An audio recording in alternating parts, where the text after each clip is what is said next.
আসসালামু আলাইকুম। মাগুরা ভিউয়ের পক্ষ থেকে আপনাদের সকলকে শুভেচ্ছা এবং অভিনন্দন।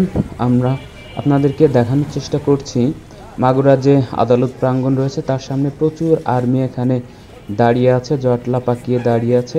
এমনি সাইডেও অনেক সাধারণ মানুষ, সাধারণ জনগণ দেখতে পাচ্ছেন। মূলত যে আসিয়া বাচ্চা মেয়েটির ধর্ষণ হয়েছে তার প্রতিবাদে ছাত্র জনতা, সাধারণ মানুষ আদালত প্রাঙ্গণে এসেছিল ওই ধর্ষক এবং ওই অভিযোগকারী মানুষদের বিরুদ্ধে অভিযোগ জানাতে এবং ফাঁসির দাবি নিয়ে। এবং সেই আন্দোলন শেষে আর্মিরা দাঁড়িয়ে আছে এবং তাদের সাথে কিছু এই আন্দোলনের সমন্বয়করা দাঁড়িয়ে আছে এবং কিছু সাংবাদিক দাঁড়িয়ে আছে, কথা বলছে, পরামর্শ করছে পরবর্তী আপডেট জানার জন্য, বোঝার জন্য। পরবর্তীতে কবে আন্দোলন হবে বা হতে পারে, কি করা যেতে পারে বা বিচার কার্যক্রম কি হতে পারে, কত দ্রুত হতে পারে। এদিকে আবার মাগুরার চিফ জুডিশিয়াল ম্যাজিস্ট্রেটের থেকে একটা প্রজ্ঞাপন আমরা দেখতে পারলাম যে 5 মাসের ভেতরেই হয়তো এই রায় কার্যক্রম হবে, কিন্তু সেটা অনেক লেন্দি, অনেক প্রসেসিং, অনেক সময়ের ব্যাপার। এই জন্যই ছাত্ররা আলটিমেটাম দিয়েছে 24 ঘন্টার ভেতরেই এই যে অভিযোগকারী হিটু শেখ এবং তার ছেলে, তার পরিবারের অন্যান্য সদস্যরা, এদের যেন দ্রুত ফাঁসির আওতায় আনা হয় বা বিচারের আওতায় আনা হয়, এদের কঠোর শাস্তি দেওয়া হয়, যে শাস্তি দেখে সারা বাংলাদেশের মানুষ বুঝতে পারে যে শিশু ধর্ষণ বা কোনো অপকর্ম বা কোনো ধর্ষণ করার ফলে এরকম সাজা হতে পারে, মানুষ যাতে অন্যায় করতে ভয় পায়। আপনারা দেখতে পাচ্ছেন আর্মির কিছু লোক সাধারণ ছাত্র জনতা এবং সাংবাদিকদের সাথে সেই বিষয়ে কথা বলছে বা কোনো পরামর্শ দিচ্ছে বা কোনো দিক নির্দেশনা হতে পারে, কোনো গাইডলাইন আমরা ঠিক বুঝতে পারছি না। আমরা দেখতে পাচ্ছি আর্মির অনেকগুলো গাড়ি এখানে দাঁড়িয়ে আছে।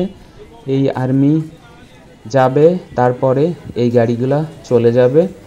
আপনারা দেখতে পাচ্ছেন একটা জটলা, প্রচুর মানুষ এখানে দাঁড়িয়ে আছে, প্রচুর ছেলে মেয়ে, সাধারণ মানুষ, ছাত্র জনতা এই মাগুরার যে আদালত প্রাঙ্গণটি রয়েছে সেখানে দাঁড়িয়ে আছে। এই মুহূর্তে আমরা আবার দেখতে পাচ্ছি আর্মির অফিসাররা, আর্মির লোক, তারা গাড়ির দিকে অগ্রসর হচ্ছে। হয়তোবা কথাবার্তা শেষ হয়েছে, তারা গাড়িতে উঠে তাদের গন্তব্যের দিকে যাবে বা পরবর্তী তাদের যে কার্যক্রম আছে সেটার দিকে অগ্রসর হবে, সেটাই বুঝতে পারছি। প্রচুর মানুষ আজকে যে আসিয়ার ধর্ষণের প্রতিবাদে সাধারণ মানুষ, ছাত্র জনতা, মাগুরা শহর, মাগুরার যে উপজেলাগুলো রয়েছে, মোহাম্মদপুর, আড়পাড়া, শালিকা, শ্রীপুর, সব জায়গা থেকে মানুষ এখানে এসেছে, প্রচুর ছেলে মেয়ে এসেছে, এমনকি ফরিদপুর, যশোর, ঝিনাইদহ থেকে প্রচুর মানুষ এই আন্দোলনে যুক্ত হয়েছে। আমরা দেখতে পেয়েছি যারা এই আন্দোলনে যুক্ত হয়েছে, ভাষণ দিয়েছে এবং আলটিমেটাম দিয়েছে, তারা বক্তব্য রেখেছে, আমরা শুনতে পেয়েছি।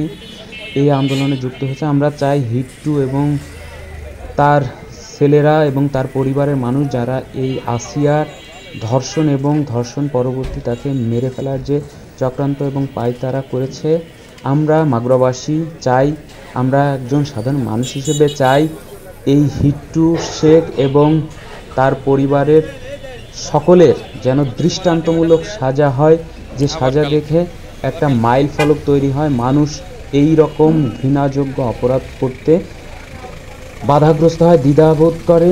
আমরা মাগুরাবাসী চাই হিটু এবং হিটুর পরিবারের দৃষ্টান্তমূলক সাজা হোক। প্রিয় ভিউয়ার্স, আপনারা যারা ভিডিওটি দেখলেন অবশ্যই কমেন্টস করবেন, শেয়ার করবেন, আমাদের ফেসবুকে লাইক করবেন, শেয়ার করবেন।